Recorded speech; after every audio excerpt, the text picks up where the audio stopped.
like that. Can any of you?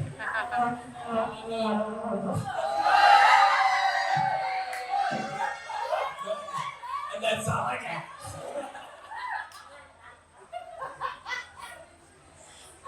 If you all are standing in the back and want to take a seat, feel free to come in. This is an open event. We got some free kombucha on the chairs. All free seats. Come on in, take a seat, chill out.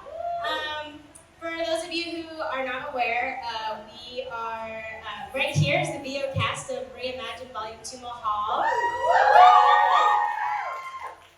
Unfortunately, we are missing a few of them, so I'll be sure to, shout them out in a moment. Wow, that was amazing. Can we just give it up for Dr. Burke one more time?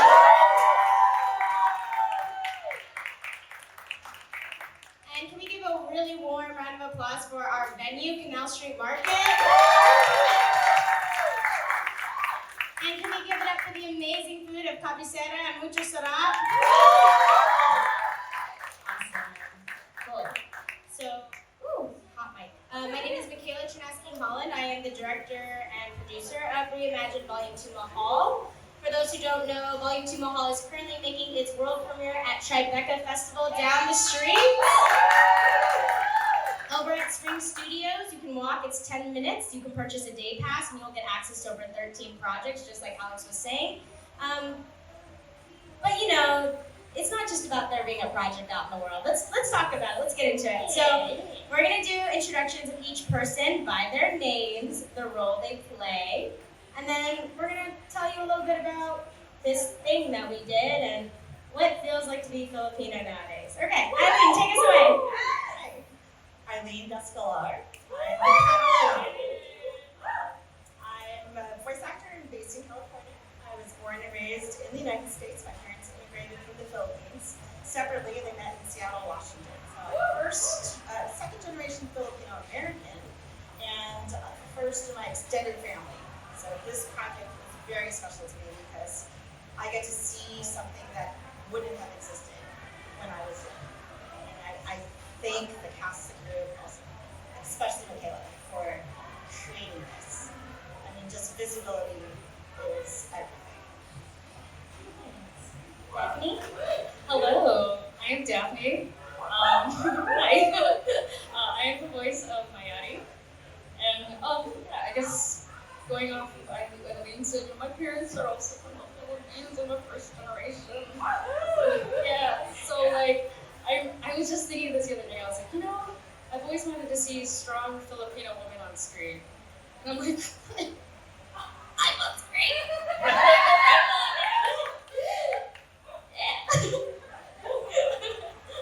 Thank you, Daphne. And Loretto?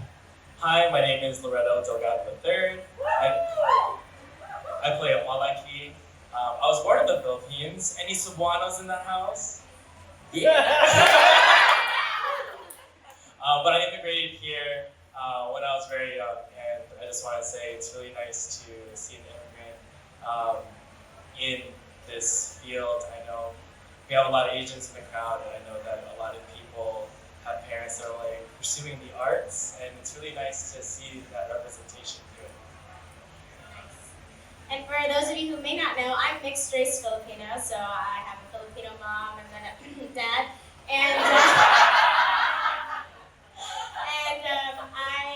My background is Ilocano. My grandparents lived outside of central Manila in a small village called San Manuel. I'll get us kick-started with talking more about our backgrounds and our family. My grandfather actually joined the U.S. Navy. For those who don't know, the Philippines at the time was an occupied territory for the United States post-World War II, and any Filipino any Filipino man that wanted to join the U.S. Navy could do so. And if they stayed in the Navy long enough, they could slowly but surely work their way towards U.S. citizenship and slowly but surely bring their family over. So that's exactly what my grandpa did. He worked for the Navy for over 35 years of his life and slowly brought pieces of his family over. By the end of his career in the Navy, he had brought over not only his immediate family, but also my grandmother, his wife's immediate family. And my mom was also born in the Philippines, similar to Loretto, and she lived there for a few years, and then she was a Navy a Navy girl where she was like moving from place to place to place before they settled down in Milpitas, California. So that's my immigrant story. I am not first generation, but I'm so glad that my grandpa did what he did for my family, because now here I am living out their wildest dreams as their granddaughter. Yeah. We'll start with Loretta. Tell us a little bit about what brought where your family specifically is from, or tell us a little bit more about your family dynamic and how they came here to the U.S. Yeah, so like I said, I'm from Cebu, and how it works back then, I still think a little bit today. Usually the father would go out and kind of test drive the United States, and you'd also have to ask permission from like your elders to actually immigrate. And so my father was visiting and kind of waiting until everyone else's paperwork went through. There's a little baby photo of me. I had to send it to immigration. And yeah, we had our grandparents' blessing, and we moved here when my parents were in their 40s and 50s. And that's also pretty wild to think that they had a whole life and uprooted it so that we could have more opportunities here. And I'm really glad that one of those opportunities is to share Filipino stories. And where did your family ended up settling when they moved to the U.S.? So actually first in the suburbs of Chicago, and then we moved to the actual city. Any Chicagoans in the house? In spirit, they're here. Any New Yorkers in the house? New York's the best. I guess, let's see. So my mother is I think, second oldest of 6 siblings. And she was like the first one in the family to be like, hey, I really want to go to America. So she studied nursing. Like every other Filipino.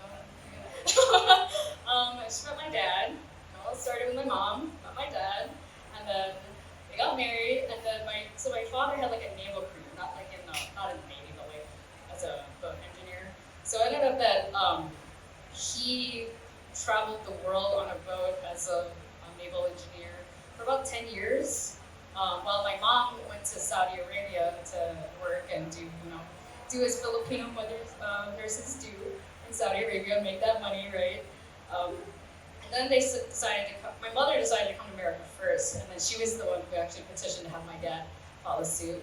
And they settled in Chicago.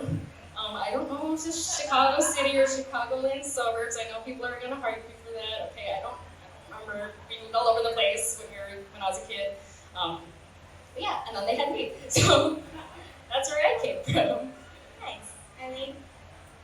So my parents were definitely of that era where there was limited immigration to the United States, and you had to have certain careers. So my dad was recruited by Boeing. He's a mechanical engineer. He worked on the Boeing 747. My mom was in the health industry, but she was actually a registered dietitian. So when she came over to Seattle, she first started working as a cook. Very overqualified, but that's what happens at the time. So they met at a party, a Filipino party, and then my dad got laid off from Boeing after he invented this device specifically to make their airplanes. And there's a whole story there because he told them, this is what you need to do to hold the airplane so that the wings won't come off, right? And they said, no, that's not gonna work, it's too expensive. So they tried to do it a certain way that someone else came up with, it didn't work, it broke, and then they used his, but they still laid him off. So he went down to Southern California because Hughes recruited him. So it's kind of interesting, sort of like, they went to the United States because they were valued, but then he was laid off, and then moved down to Southern California and had me. And they're the first from both of their families to come over to the United States. My mom's she's Tagalog, and my dad is Cebuano. So in a way, I'm almost mixed to the United States because those regions are very different. And so this project is just really, really nice for me because I got to see more of my heritage that I didn't know. And being the Catalan, I'm like a shaman. Like I really need to know mythology. And I felt like this is a great way for me to connect to it, that I didn't get to when I was younger. Totally. Thank you for sharing. I think what's interesting, these hidden stories of immigration that don't always get to be told, right? Right now, what you're seeing on stage is these glamour, Tribeca Festival, virtual reality, blah, blah, blah. But the reality is like we all started somewhere, right? And for those of you who don't know, the Philippines is an archipelago of over 700 islands of over 100 different dialects. So even amongst us up here, none of us actually come from the exact same culture. We have Ilocano, we have Bisaya, we have Tagalog. And that reality is that the Philippines should have never been colonized. It's actually named after King Philip. So speaking of colonization, were you all raised Christian, Catholic? We'll start with Eileen. Roman Catholic. Woo! Always some sort of denomination of Christian. I think my mom was raised Catholic. My dad was Protestant, I think. I was raised Baptist, so I guess Christian. Definitely Catholic. Yeah, I was raised non-denominational Christian, even by my mother, who was raised Catholic by her family. So, and I asked that question because, interestingly enough, that's not like our ancestors' religion. And that was sort of my journey when I decided to tell Mahal. I really wanted to go back in time and be like, what did our ancestors believe? What did our ancestors think about gods and goddesses, and what was that belief system? So we're going to start now with introducing you all a little deeper into these characters that we've created. So I'm going to start with Loretto. Tell us a little bit more about Apollo Key. Tell us what he is. Tell us his vibe. If he was to have a Hinge profile. Hi, I'm Apollo Key, got 3 younger sisters. Please help. No, so really his vibe was, he really accepted okay, Dad left, but we still gotta keep going. We still gotta keep the water realm going and take care of his legacy. And so his kind of way of dealing with grief is saying, things gotta get done. I gotta ignore how exhausted I am, and gotta make sure that, hey, we gotta do this. And yeah, he's the sun god, and gotta say, how cool is it that the Philippines has a sun god? That's pretty neat. There's a sun on the flag, so. Oh, that's true. Well, and there was this huge argument between my grandpa and Loretto's family and my Tagalog advisor. They were like, it's Apollo Kai, sky. No, it's Apollo Key, a key. And I was like, oh Lord, we don't even know which name we're gonna name our own sun god. I was literally sitting with Loretto talking about his name, and it was 3 people were like, it's Sky, no, it's Key, and we finally just tossed up the coin, and we were like, all right, we're gonna commit to Key. But every now and again, I still slip and call him Sky. So yeah, the sun god. Tell us a little bit more. I'm gonna pull a little more out of you. How do you control the sun in the film? Sure. Yeah, and tell us a little more about how that relates to your personal life. Oh, okay, sure, yeah. So he controls the sun by really opening his eyes and gazing into it and putting in a lot of effort throughout the film. Not too many spoilers, but doing that alone is really exhausting. And I think that in my personal life, I found that when I try to do things alone, it does get really exhausting. And it's really cliche, but I do lean on the kindness of my friends, not only in just my personal endeavors, but in just career and everything that I do. I really value the people that I can go to when I'm having a really difficult time, like Apollo Key is in the film. I think I have more exasperated lines than actual lines going, ugh. But yeah, I just like him, being in to the people around you is really valuable. Yeah, and for those who don't know, I'm going to give a little more context. Mahal is inspired by my personal story of grief. I lost my father very young due to a car accident. So the project is based on the fact that all of the gods and goddesses in the film have actually lost their father recently. So they're all dealing with that grief in different ways. Sorry, I didn't set you up for success there. Oh, okay. I thought I just want to tell Apollo Key, so. Each of these siblings have a dynamic. So, Loretto, how many siblings do you have? And then we're going to pass the mic over to Daphne to talk a little bit about her character. Yeah, so in the film I have 3, and in my real life I have 3, and I want to say it's really funny that like in my real life I'm the youngest, but in the film I'm like the oldest and have to be like this, this figure. So it's that was a journey, and we can talk about that later. Well, all right, Daphne, tell us a little bit about your character, what you love about her, how she's connected to you, what her powers are, maybe? Yeah, absolutely. So I play Mayari, and she is the moon goddess.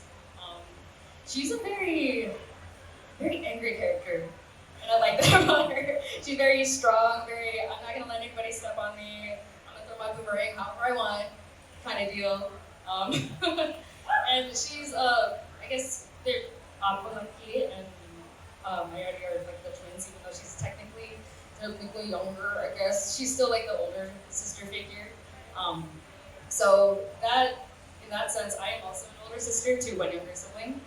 So I connected her in that aspect immediately, being like, I have to protect my siblings. I have to be strong. I have to, do all these things. And no one ever talks about like, how much they're hiding underneath all that. So being able to channel that in my audio was really. I find her as someone very close to me because she is so similar to me in that aspect. But yeah. And did you mention she's the goddess of Oh, sorry, yeah. She's the goddess of the moon. And she controls the moon by, like, I guess, putting the energy into it with her eye. No spoilers, but there's a cool, like, laser eye scene maybe with her brother. It's really cool. And she uses a boomerang as well as a weapon to fight and to not spoil the movie again, but to just, be her baddest self, I guess. Yeah. So, just to give you some context, the actual mythology is that Mayari and Apalaki were given the sky by their father, Mathala, and they actually fought over it. And in their fight, Mayari lost one of her eyes, and Apalaki felt so bad that he hurt his sister that he said, "Why don't we share the sky?" And he gave her half the sky, and he took the other half. But because he has both his eyes, which they use to control the light that they provide to the earth, the sun is brighter than the moon. So that's the actual mythology, and obviously we kind of remixed it and smoothied it and tossed it with some of our own personal anecdotes.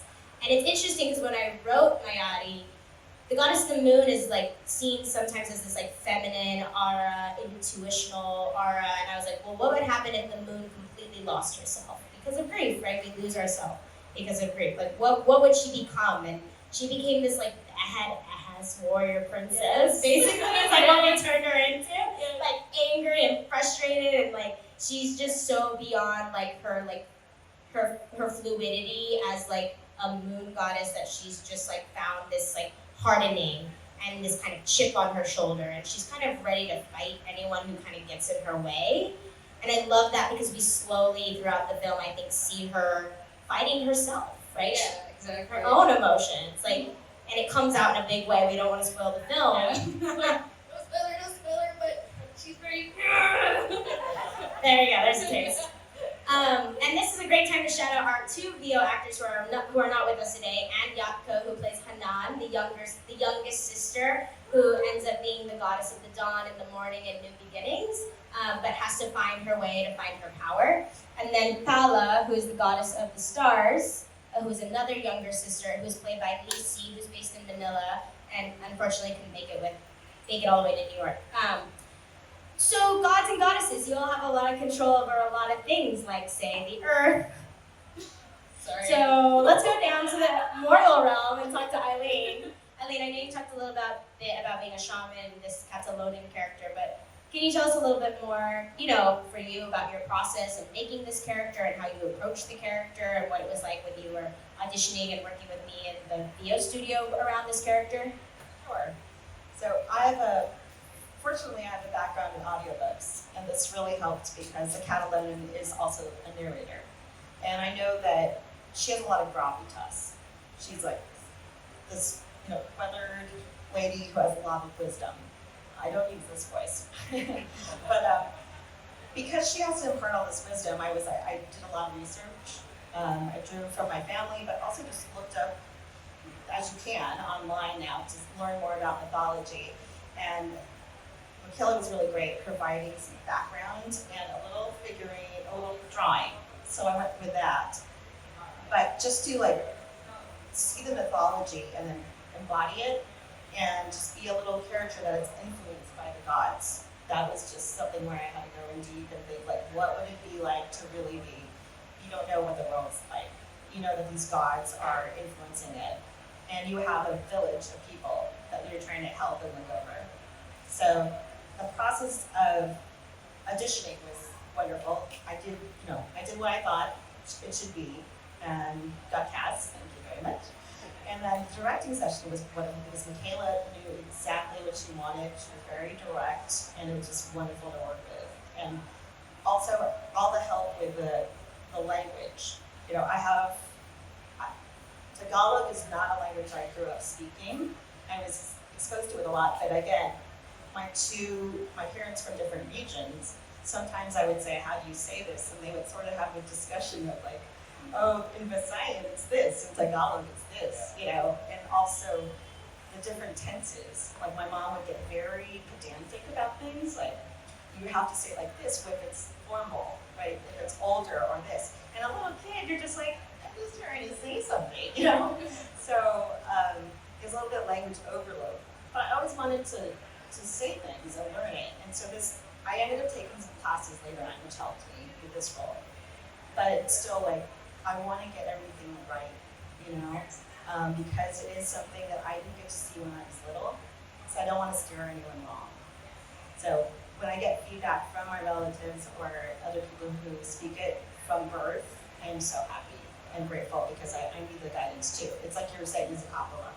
Or, you know, yeah, so it's like whatever we go with it, but I just love the process and I love my character and just you know, these guys, no spoilers, but, you know. They really put it through. You kind of affected our world down here. Yeah, sorry about that. Can we get a little taste of the Catalona? I feel like Loretto and Daphne gave us a taste of their characters.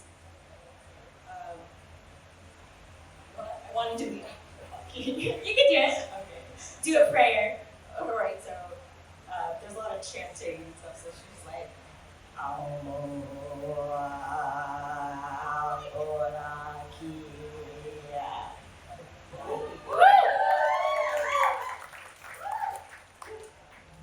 Yes, and just to give you context, actually, when I was also researching the Catalonan, and please forgive me, I have really bad Tagalog. I also have imposter syndrome sometimes because I do not speak Tagalog fluently or Ilocano fluently. So it's actually sometimes in the indigenous way, it's a woman and sometimes also a trans woman, which is really interesting because I think for a lot of us, we feel like Filipino culture is so Catholicized, it's so Christianized, like there's no room for queerness. And the reality is like as I dig deeper and deeper and deeper into this indigenous culture, there's so much queerness that was embraced.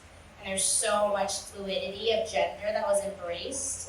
They had their own idea of two-spiritedness. They actually revered people with that background. And so, yes, we cast the Catalonan as the incredible Eileen, but I think also what I loved about your voice was that it had this like non-gender specific quality. Yeah, you could try and place her as a grandma, but there was this like higher essence, it was got a creepiness to it. It gave me chills, honestly. When I first heard it, I was like, oh yeah, that's her. So there is a constant conversation about mainstream media not having enough representation. Constant conversation. And I think as a director and producer and a writer and kind of one of those people that's like, let's just get this done, I was like, why don't we skip film? Like, okay, film's figuring their stuff out. What if we skip film and go to emerging technology, right? Because this is going to be a constant thing we're going to be dealing with, right? We're constantly breaking down walls in theater. We're constantly breaking down walls in film. We're constantly breaking down walls in photography, in restauranting. Like, why does it feel like every industry that exists here in the U.S., Asian Americans, Asianness, Southeast Asianness, Native Hawaiians, Pacific Islanders, we're constantly coming up against the wall and trying to break it down. Because because they built it up so high, right? And that's a huge fight. And for any of you in the creative arts doing what you're doing, whether it's in music, theater, film, thank you. Thank you, thank you, thank you. Thank you. Yeah, give yourselves a round of applause. And especially with voiceover. I think for me, I was like, okay, that's a battle, but what if I went and started my own village? Like, instead of storming the castle walls and breaking it down brick by brick, why don't I go and start like my own kind of like journey in these emerging technology worlds? And that's really what landed me in augmented reality, virtual reality, and all of that. So what do we think this is going to mean for the Filipino community? We have an incredible narrative experience that showcases Filipinos as gods and goddesses. It's in virtual reality, which is kind of like, unique, but like, what do we think this piece of media could potentially do for years to come when we look back, right? Like, have we maybe put a different kind of brick into a wall that's being built in VR? I don't know. And these are things I think about all the time. Go ahead. I just think like what I thought when I first saw this, and like I hope what people think in general, is just like the telling of the story of like these gods and these warriors and like the village in VR. It's just so cool.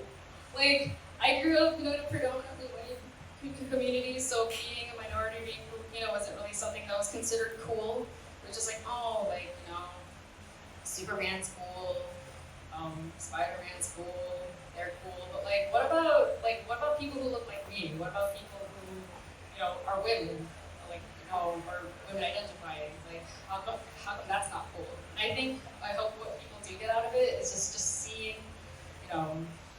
seeing, like Southeast Asian Filipino main characters, not being so like, because in the past, usually like the minority characters are usually like comic relief, or they're like very heavily stereotyped, like they're so foreign, they're so exotic, but like when are they cool? When are they like warriors? When are they like kicking? Am I allowed to say ass? I said it already. Caught in 4K. When did they get to kick ass? Okay, like I just want people to see how cool it is, and then if another Filipino girl is sitting out there and it's just like, oh my god, like that's me. Like I have a little person-shaped ponytail that I can throw around a boomerang. That's awesome, and I hope someone can see that and be like, I can finally see myself on screen.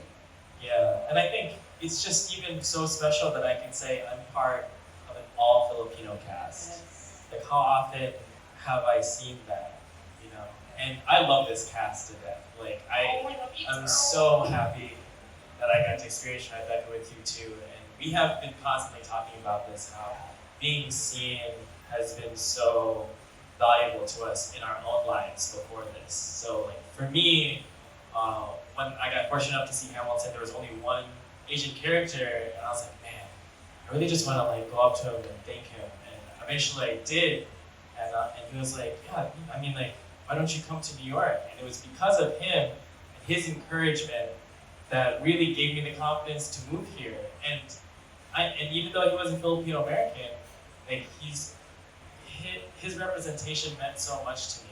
And you never know, just like being seen, being represented, what that could do. And just his one step and his kind words was like a small little pebble that led to me being here. Hopefully also representing and being someone for someone else in the future.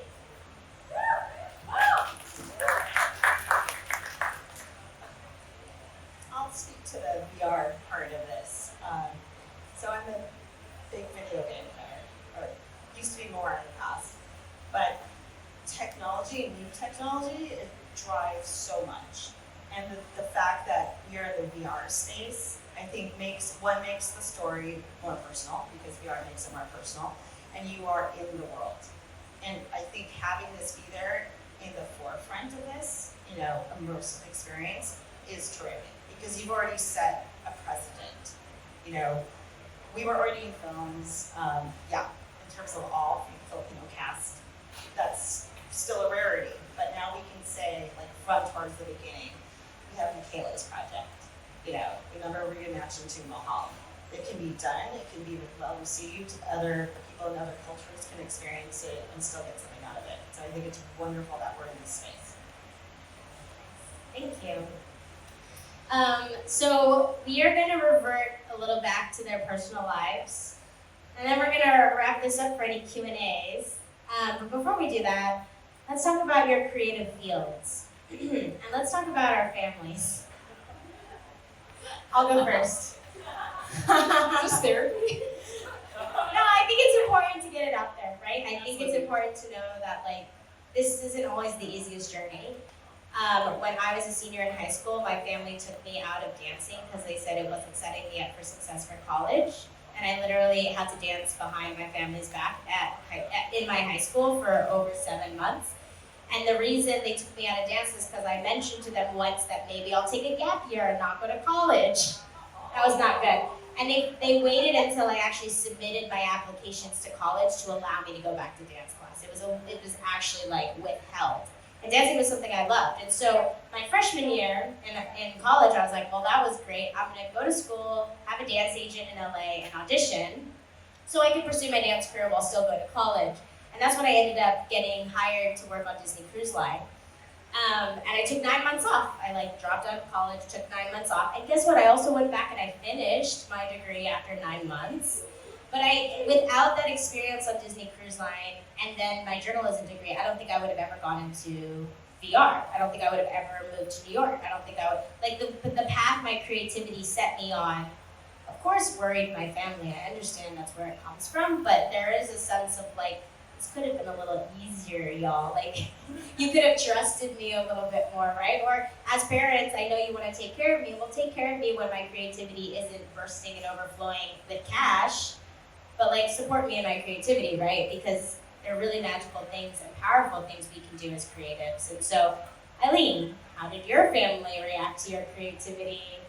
How does your family still react to your creativity? Because I don't think my family even gets it now. I don't think they even know what Tribeca Festival is, you know? I think they're very confused.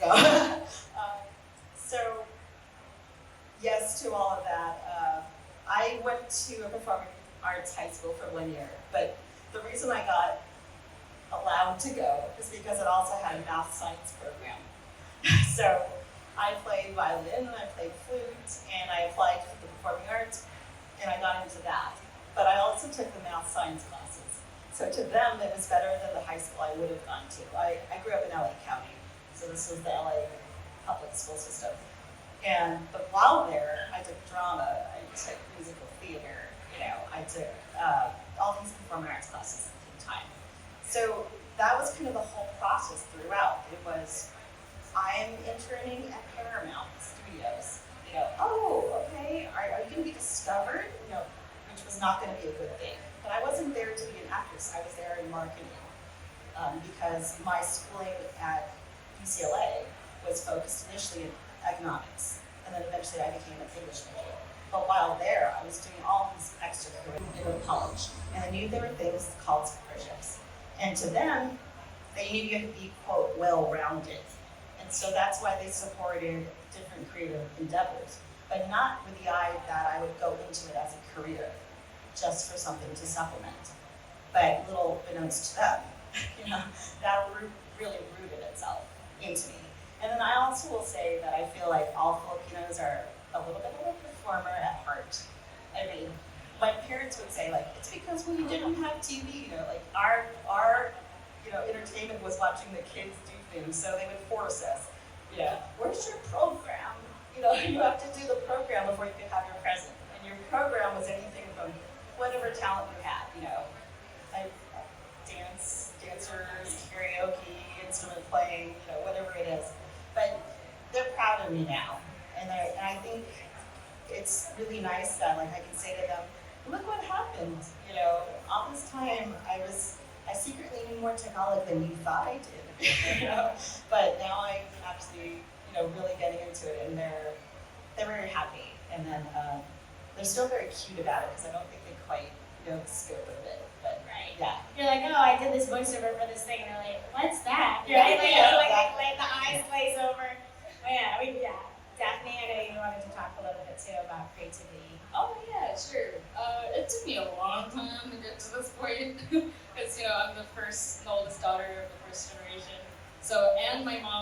first one in her family, and my dad also, they're the first ones in their family to come to America.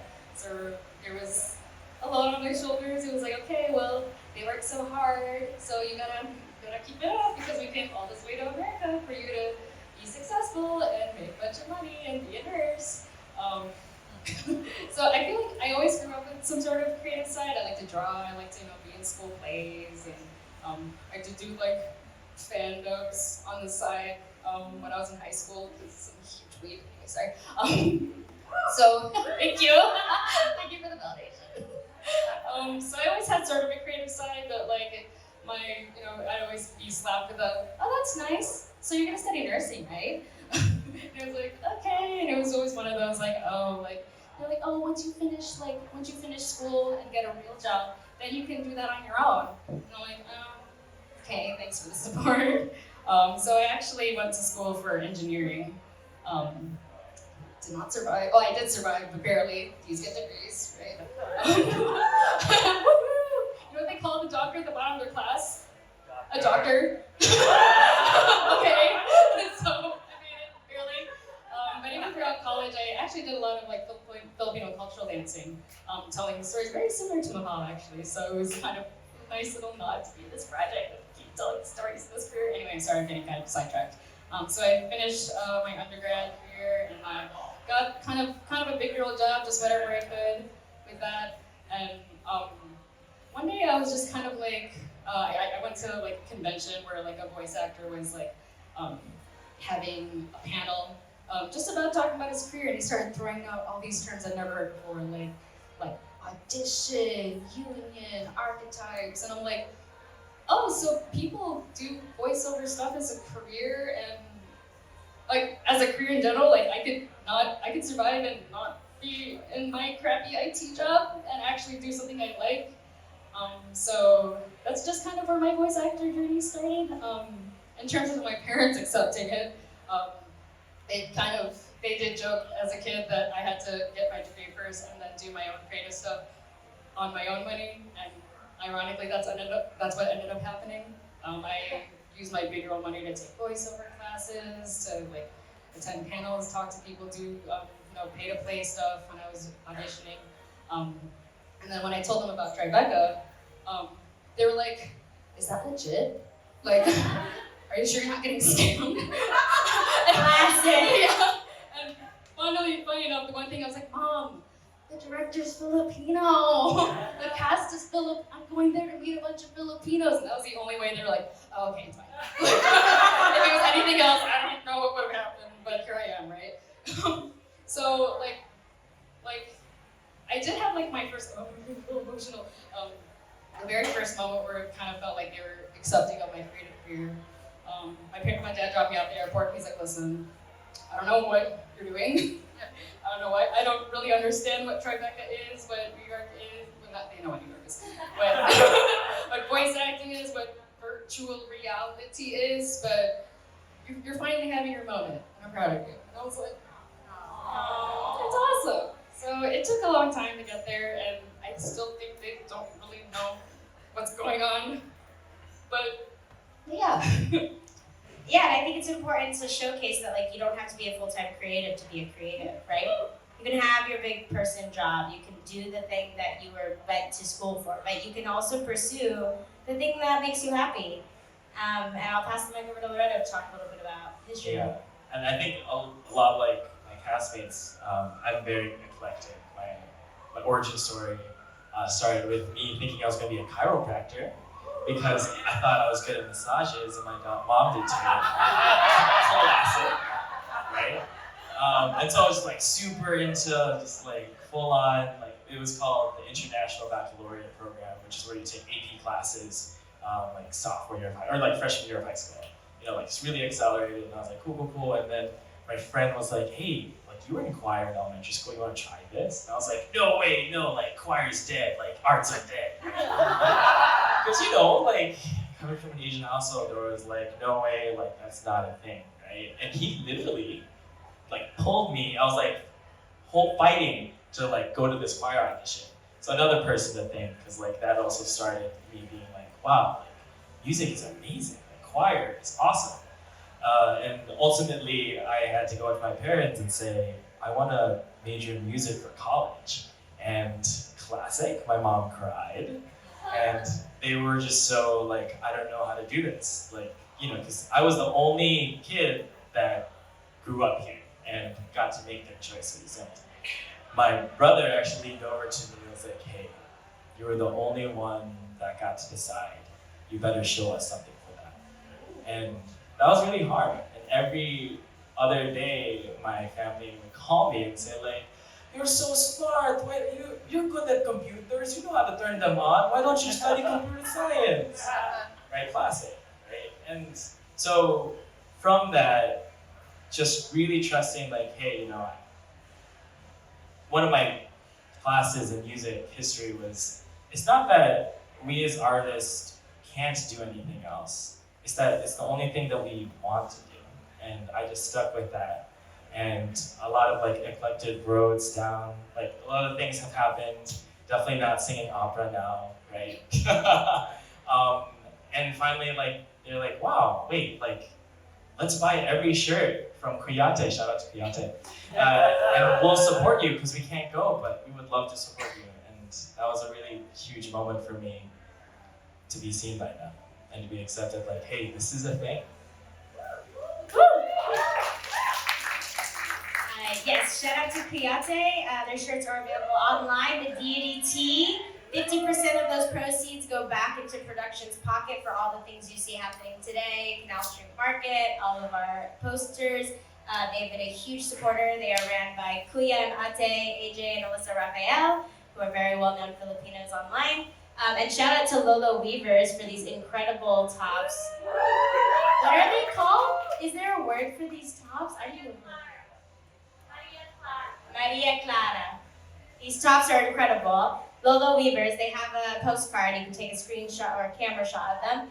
I think this feels like a good place to take a beat. I'm going to throw it to questions in the audience before I ask my last question to the panel. Thank you so much for coming to our talk back, by the way. This has been awesome. To be able to just have an audience so we can sit and talk about ourselves, thank you. I really appreciate it. So yeah, any questions from the audience? After Tribeca, how people watch it? Great question. So just like a traditional film, Mahal is making its like festival tour. Fingers crossed, knock on wood, we would love our international premiere to be at the Venice Biennale later this year. We would also love our Asian premiere to be at Kaohsiung Film Festival, which has an incredible XR lineup in Taiwan. And we would love to figure out how we can see this project coming to the Philippines. So if anyone has any contacts in the Philippines who wants to show a virtual reality experience, let me know. But you can watch Mahal for free later this year. Just like a film, it's going to have a theatrical release, but you have to have a Quest headset. So anyone who owns a Quest headset or has access to a Quest headset, my dream would be to spin this off as like a 2D video or a Disney or Pixar series of videos, because I think these characters are incredible. But that's kind of the long-term roadmap for Mahal right now. Thank you for that question. Yes? Oh, nice. Thank you, Alex. From a voice acting perspective, can you guys talk a little bit about how you found the voices of your character and how they differ or are similar to your voice as a person? Our mic is dead. While they're getting theirs. So my Addie's voice is actually pretty similar to mine. She's just kind of down here because she's, screaming and angry all the time. So she's so cute. I had someone tell me when I met them that I sound too happy to be my Artie because my voice is up, my natural voice is up here. But yeah, she's kind of in my chest voice a little bit more because about us women. But yeah, it wasn't too hard to find her voice just because I might have mentioned this before. She's pretty similar to me. So I think I didn't drop my voice down there on purpose. It just kind of like happened when I started channeling those emotions. Yeah. I feel akin to Dante Bosco, where we just use our own voices. So much creativity. But But also, I have been taking classes with Craig Thomas, amazing, and he said like if something comes natural to you in terms of like, hey, if they're looking for young and like energetic, which I hope I come across, you don't like lean into that then because it just sounds really forced and too much. So if it fits, like it ships, So my voice obviously was the most different from my speaking voice. But what you do is you go to the character and the emotions. And like I was saying earlier, there was a lot of gravitas that was needed, because I start the experience and I also have that last word. And knowing that, I was like, these words are all important, and I have to embody that, give it the space, give it the gravitas, as you're calling it, and by doing that, then I naturally dropped into my lower. And then also just always giving space to the words, honoring them, and it comes naturally after that. So I have a big range, like I've done an audiobook where I was an 11-year-old girl, but then the mom and her grandparents, as well as the males, and and then there was flashbacks that were very factual news-like. So again, it's the same process. We're just going, this is the character, this is the story, this fits. And then also because she's not just the narrator, she's also experiencing a lot of very, very, no spoilers, but very interesting turns of events. So then it becomes like, oh wow, so this is going on. So she's not just saying this, but world-changing events are happening. So how is that going to reflect in the person as well? And if it's helpful, while I was casting them, what stood out about Eileen was like her voice was otherworldly. What stood out about Daphne was that her voice had this really tangible heartbreak to it.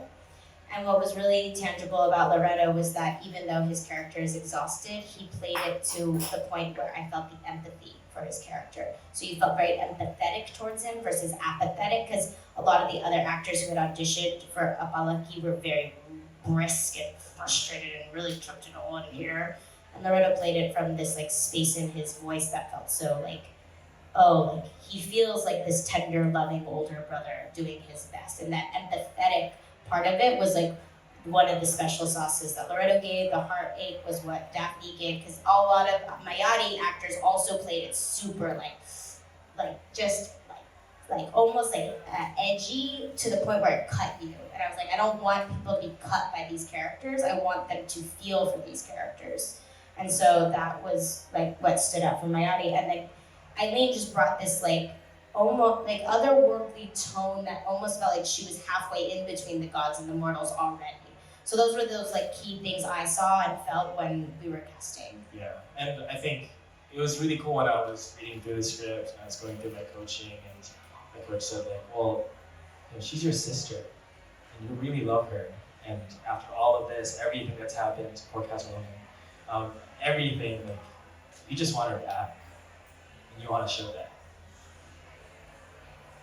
Thank you for that question. Anyone else?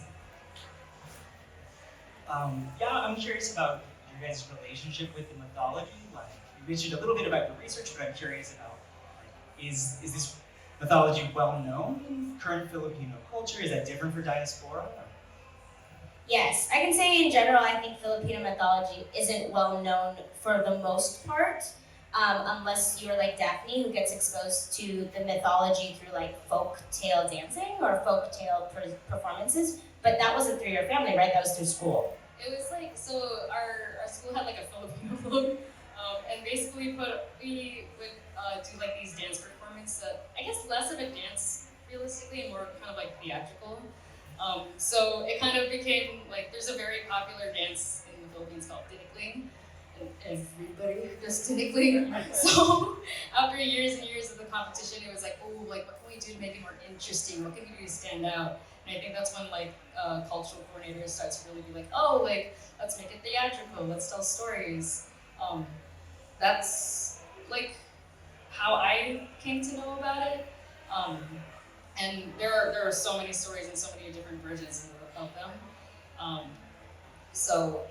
It's, I guess, kind of like, I don't know, sidetracking off your question. It's really interesting seeing the story told in dance versus like voiceover music and like VR visuals because I don't know, like what's the word?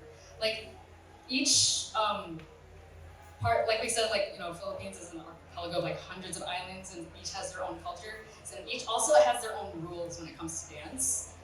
So they're like, oh, you can't do this certain move because that's actually belongs to a different part of the Philippines, and yada yada. So it was interesting to see that as well in mythology. Yeah, the mythology is very similar. Like, I was researching, and some tribes really believe in like spiritualism through nature. So like their gods were inside of trees and were literal trees. Their gods were inside the ocean. It was literally the ocean. And the Tagalog specifically, this specific part of Tagalog mythology believed in these like more anthropomorphic gods that are like human-like. And I was like, great, human-like, because I wasn't interested as much in telling a mythology about true gods, more interested about telling a story of like the sun and the moon, and so like a creator story. And the Tagalog felt the most accessible because it was very similar to Greek mythology, right? You have the Apollo, Artemis, Zeus relationship. Now you have the Bathala, Apolloki, Mayari relationship. And then we flavor it up with a lot of reimagining. So one part of the mythology is that Apolloki is jealous that his sister Thala gave all of her stars to their sister Mayari. And so an eclipse happens when Apolloki is trying to steal those stars from Mayari. That's how an eclipse happens, right? And I took that as like, inspiration, but we didn't do that exactly to a T in Mahal. But there's definitely a lot of inspo that came from the mythology I found. But if you speak to cultural advisors for Filipinos, this is one thing about a lot of Filipinos I've noticed. They want to be the one that knows what's right. So you'll talk to a lot of them and be like, well, actually what's right? Well, actually what's right? And I was like, why don't I just tell the story I want to tell using this as a baseline? So really the mythology for you all, it's a baseline. This is not like one-to-one mythology to VR, but it is very much inspired by mythology and very much tries to stay true to aspects of the mythology. I would say the one thing that might be more universal is maybe the scary mythology. Right? Oh yeah, the So, Ashram. the Ashram, yeah. So that's what I learned from my parents, and both of them would tell me like, oh, there's this creature underneath the Mahal Kubo, underneath the slats. And so, but I didn't know the origin mythology. Yeah. If I were to like make some parallels, like for example, like Greek mythology, you have like each like characters in like Filipino mythology kind of have like their own trademarks. So like let's say for Greek mythology, for example, Athena, the god of war, always has a war helmet art, right? So like in Filipino mythology, there's like there's Riyadi has one eye, that kind of thing. And then like even in dance, like how you mentioned how some of the gods are like in Tagalog versions are like human-like. Sorry, vocabulary is hard. Are human-like versus sometimes in dance there's like parts of the stories that are happened that are only represented through sounds or like bamboo sticks moving in a certain way. Like there's, for example, if a dance has fans that represents the wind, or if there's bamboo sticks, those are the trees. But if you're slamming the bamboo sticks on the stage, it's an earthquake. So very, very fun, interesting ways to tell all the different stories. Do you want to say anything about that? I didn't know anything. I was just like, we have gods! One's a sun, I'm a sun god! That's me. We have time for one more question, and then I'm going to leave my last question with the panel, and then we'll wrap up. Do we have one more question? Hi. It's so wonderful to hear such an in-depth talk. So first of all, thank you so much for all of you for taking this time and space. Second of all, I've noticed that this theme throughout the film and also throughout like a lot of your personal journeys is like returning to normal, quote unquote normal. I feel like we're also feeling that on a very large scale in society. Like I'm thinking of literally like the orange haze that's been over the city. It's like climate change, all of these, the pandemic, all of these really large scale shifts seem to be really centered around themes of like, how do we get back to the new normal? and something that was really enlightening in both your journeys and also the film is like the new normal is not going to be anything like the old normal. How do you, like, first of all, make peace with that in the context of your own journeys, in the context of making art? And second of all, did you bring any wisdom, did you learn any lessons, bring any wisdom from learning about like the generational experience of finding a new normal? Even back to the gods, even back to before humanity existed. Whoa. I think we might have to end it on this one. I can start. So the story is a story inspired by my personal journey with grief. I lost my father at a very young age to a car accident, and I told this to my cast and crew last night. So this is regurgitated, but this is the last year I'm gonna be as old as my dad was before he died. So I'm turning 29 this year, and my dad died when he was 28, and I think doing Mahal and having the timing work out towards this year is that last year where I have his history guiding me, I have his legacy guiding me, but now it's time for me to write a brand new page in my book without looking at his footsteps. It's really intense, and like that's that new normal, and I just can't help but think that the community of amazing people who worked on this project, the community of incredible artists. Shout out to Sammy in the audience, who was the animator for the Villagers.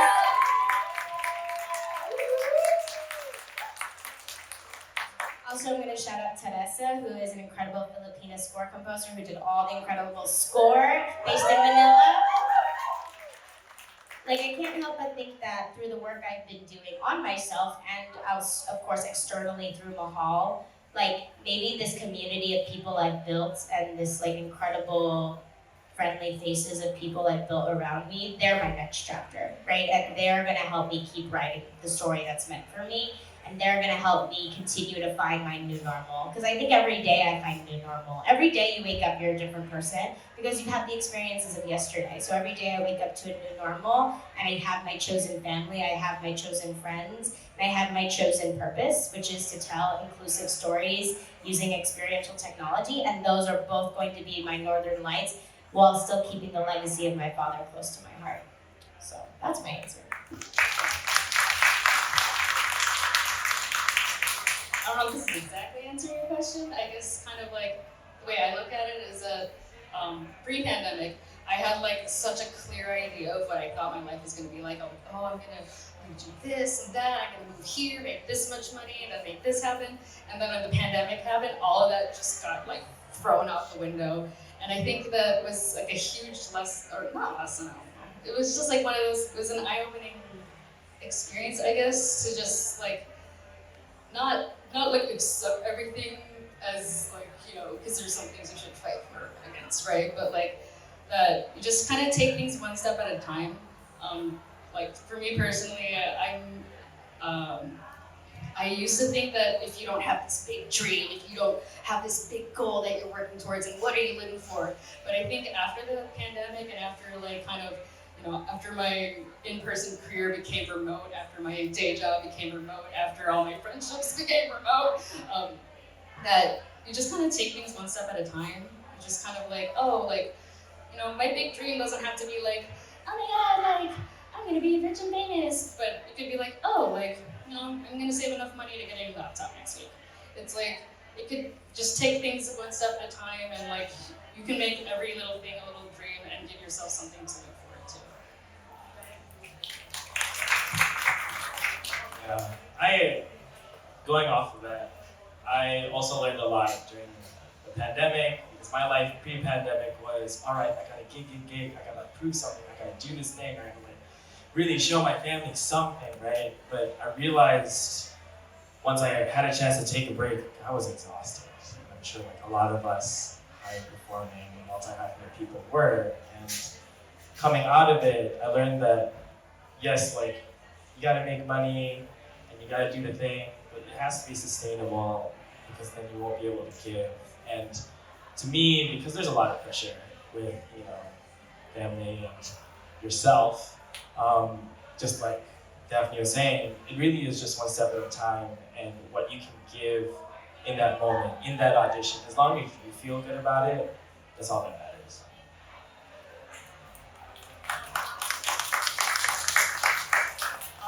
on the generous part of the question. So, Ki-Hwan Kwan was a classmate of mine, and he won an Oscar. And he had a really great speech where he was saying that he was in these big movies and then he had a gap of 30 years before he won an Oscar. And I made a post about Reimagined Mahal. And actually I said on the last day of Asian American Pacific Islander Heritage Month, I get to say that I'm going to be in an immersive experience based on Philippine mythology that premieres at Tribeca. And nothing in that tweet I could have imagined when I was a little girl. Nothing. Like I would never have dreamed there'd be an Asian American Heritage Month. I wouldn't have dreamed of virtual reality. I don't think I would have predicted that. But maybe Snow Crash, the novel, if you guys read that. But so that's another thing. But then just to, again, I loved to perform when I was little, and I kind of forgot that. I rewrote my own memory of me, and so I would always say I was so shy, and I felt like, wait a minute, I was a narrator of a school play, and nobody else had a single line of words. They acted everything behind me, and I was up on the podium reading, and I wasn't nervous at all. So why did I rewrite that? Because everyone would say, you're shy. You're an Asian girl, you're really smart, you're really bookish, you're really good at math. But I was so much more than that. And then to fast forward and say, I am doing this. I am recognized. I'm recognized not only as a minority or an Asian American, but specifically as a Filipino American. That is so minute, but so wonderful. And I would not have imagined that as a little girl. So to be able to be here speaking as part of Tribeca, with a cast, and have people willing to listen, thank you all for coming. This is, the little girl me is so proud. Cool. Before we wrap up, I think we would be remiss if we didn't say thank you, Michaela, for this story. Out of anyone, this woman has been through. She rewrote this 3 times. And not only did she produce this, direct this, and write this, she also listed every single voice line. Said, okay, this one, right, this one, let me cut this short, let me splice this. She is her own production house. So thank you for allowing us to tell the story.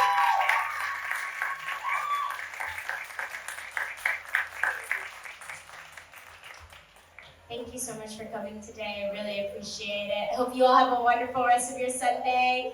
Give it up for Kapisera, Canal Street Market, Mr. Sahat, Volta Weavers, Kayate, did I miss anyone? Leviathan Lab, Mixed Asian Media. We would not be here without them. So thank you. And please support the arts, support your local business. And don't forget, you could be a god or goddess too.